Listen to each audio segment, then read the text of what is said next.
the channel, guys. We're back out with the Evo, back out here at Homestead Miami Speedway. Josh is over here. It looks like me and Josh are the only two idiots with Evos as usual. So before we get into laps, I gotta tell you guys a little bit of a personal story, or a little bit of a thing that happened with the Evo. I think the Evo actually tried to save me, guys.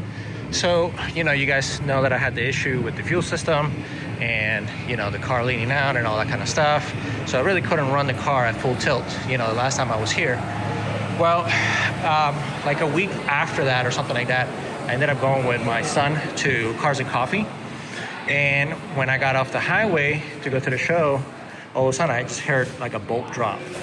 And one of these big caliper bolts down there actually had come off, and it was just chilling here on the floor. So of course I was like, what the fuck? So, you know, I just putzed the car, went to the show, just came back, no big deal. So when I got home the next day, I took all the wheels off, put the car up. It turns out that all the bolts that hold the calipers, they were all loose. Not like to the point where, like, you know, they were finger loose, but they were loose enough that like one of them came off. So obviously I had to have the calipers apart to do the powder coating and stuff like that. So I must have not torqued them properly, and they were all loose. So, you know, I'm not a religious guy, but I do believe in being a good person, and karma and the universe will return good things to you.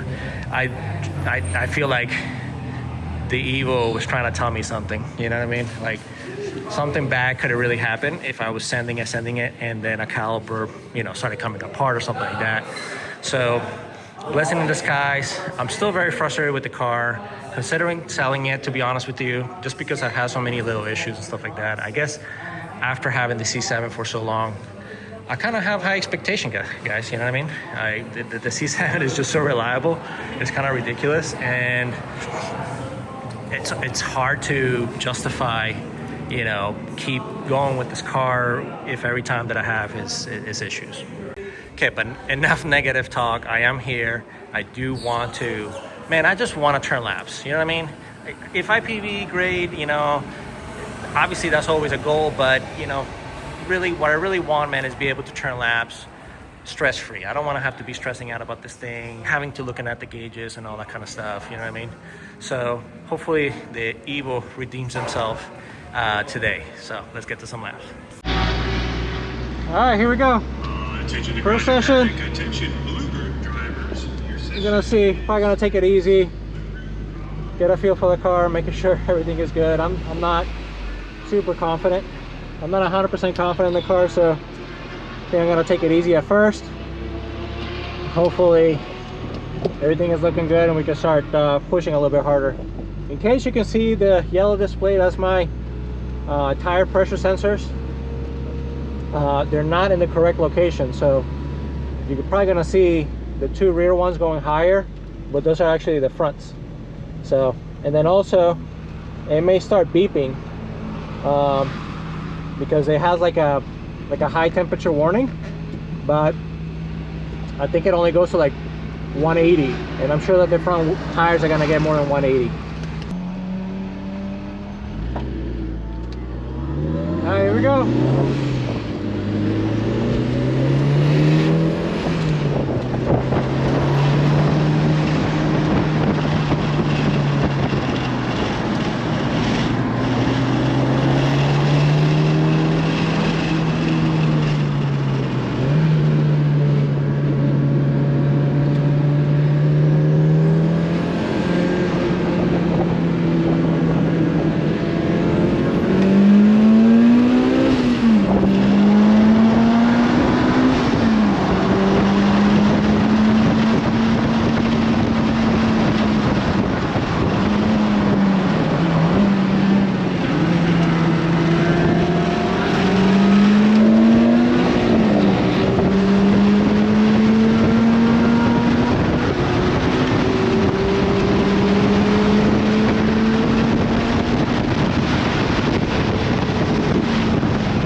working in the middle of the fucking curve.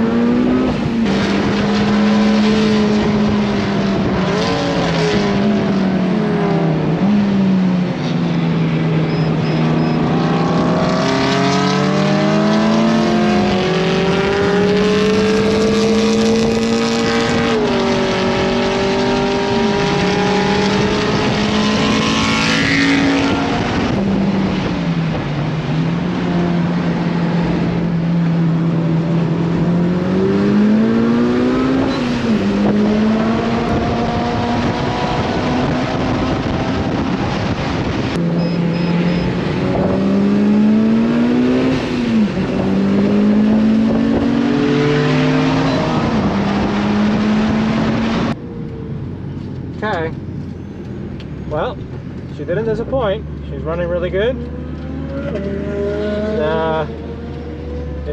The car feels greasy, but it could be also the track. This track also sometimes when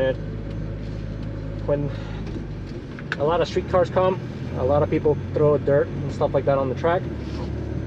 So the track does feel a little greasy. But other than that, the car is doing really good. I think I'm gonna try to stiffen up both front and rear because it's leaning a lot, so I'm having to wait for it to basically finish setting and then sand it. Front tires got to basically 200 degrees as expected. I have to kind of change that around and see what happened, but let's see. I don't think I ran anything better than like a 39 38.1. So definitely have some room for improvement. The car's running really rich up top, so I'm gonna pull a little bit of fuel out, stiffen up the shocks. I mean, they're single way, so mostly rebound, but you know, we'll get a little bit of compression there. So we'll see how we do next.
puppy up a little bit. Oh, okay, yeah, 36.4. So definitely a PB on this. I wasn't on 35, man. I was for sure 35, but I misshifted into fourth, and I lost probably a second and a half there easily. So, man, she's doing really good. Still running a little rich up top, but I think I'm gonna leave it like that. It's probably nice and safe. Temps are amazing. You know, 205 max coolant and like 255 max oil, which is great. Now I'm running the VR1 20W50 synthetic, so definitely no problem with that. But yeah, so if I can just string those things together, if I can string a good lap together, past the 35. There at the last thing where I went off a little bit, yeah, the tires are done. They got super greasy. I think I like the Falcon RT660s better than these for the Eagle. Well, I never tried the Falcons on the Corvette, but so far I like them on the Eagle. I like the Falcons on the Eagle better than these. These get a lot more greasy, and this car tends to move a lot.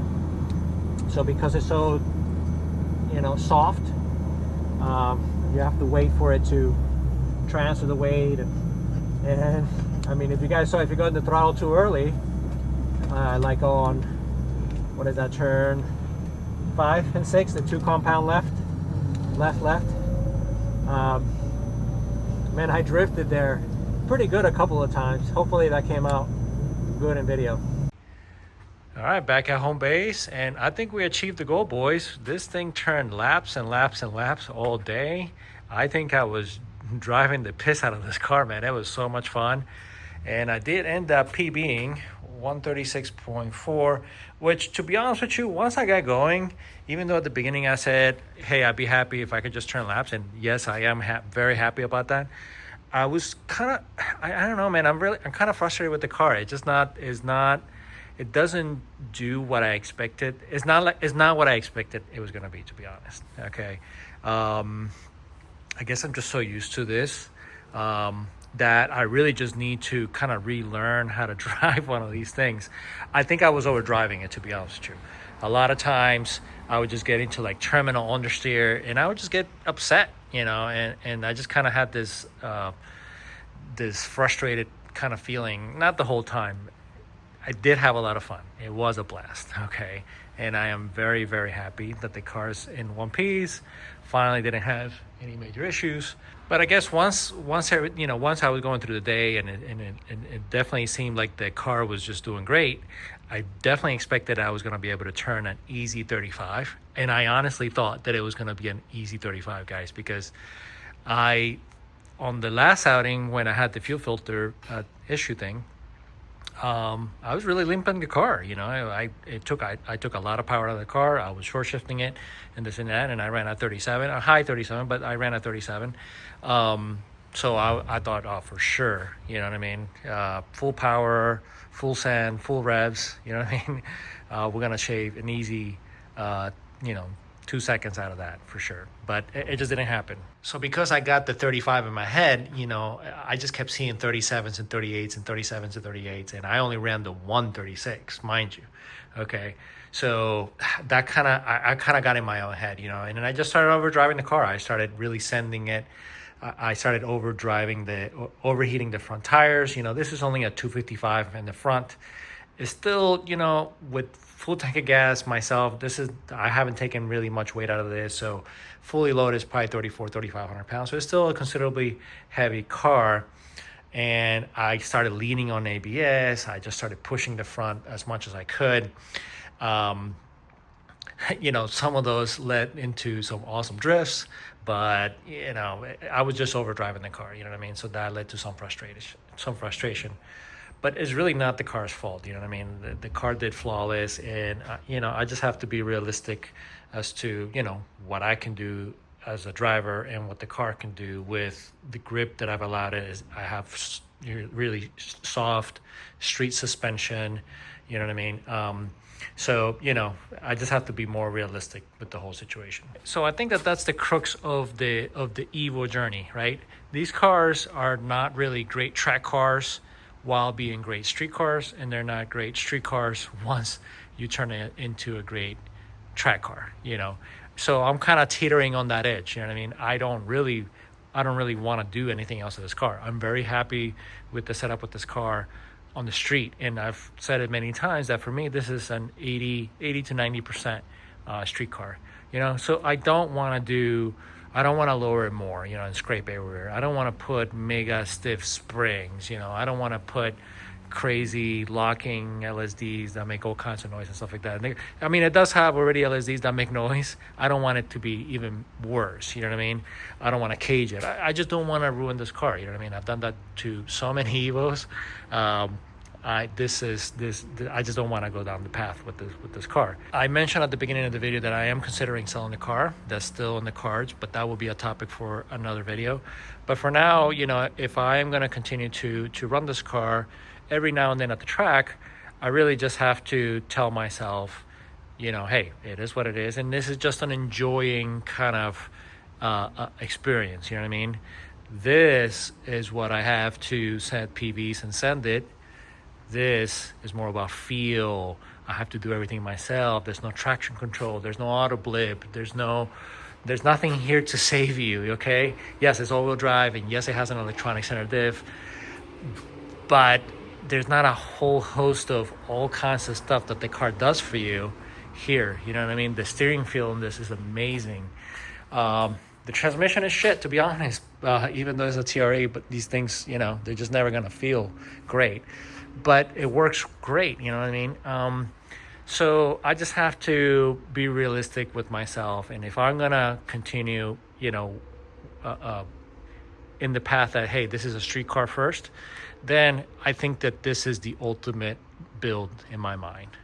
Now, I think one thing that I can do to help the Evo with the setup that it already has is just simply put a bigger tire on here. I think I can fit a 265 without rolling the fenders anymore. I may have to run a little bit more camber.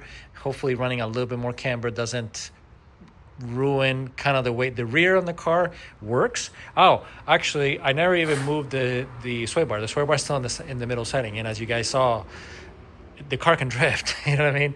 So I may get some adjustable end links to just be able to balance the car a little bit better, because right now I do have a little bit of a bind. I kind of have to force it on one side. But anyways, the tires, you know, if I ran maybe even a 265, the wheels can obviously fit a 275, but I just don't want to roll. I don't want to ruin the body of the car. Okay, so in the front I have tons of freaking room, man. I could probably put a 295 in the front, no big deal, because I have a 10 millimeter spacer in there. So I have tons of room here on the outside. It's really the back, okay? So we'll see. We'll see what happens with that. I still have plenty of thread on these tires, so, you know, that'll be like if I keep the car more long term. So anyways, besides that, I do have another project that'll be coming up in another video. I'm not sure in what kind of sequence it'll be. Okay, so regardless of what I said here, don't worry about it, guys. The Evo's not going anywhere anytime soon. Now, unfortunately for the boy Josh, the Evo gods did not look out for him. He had some kind of major failure with his fuel system. At least we guess it's with his fuel system. The car just out of nowhere just shut off. Luckily, he was able to make it into the pits, so they just kind of pulled him into into the parking area, and we looked over the car. We tried all kinds of stuff. We switched the map sensor and this and that, but cranking the car over so much, we killed the battery, we jumped it, but it just smells like a lot of fuel. So something is definitely wrong with the fuel system. All right, guys, well, that's the episode. Thank you for watching. I'll catch you in the next one. Peace.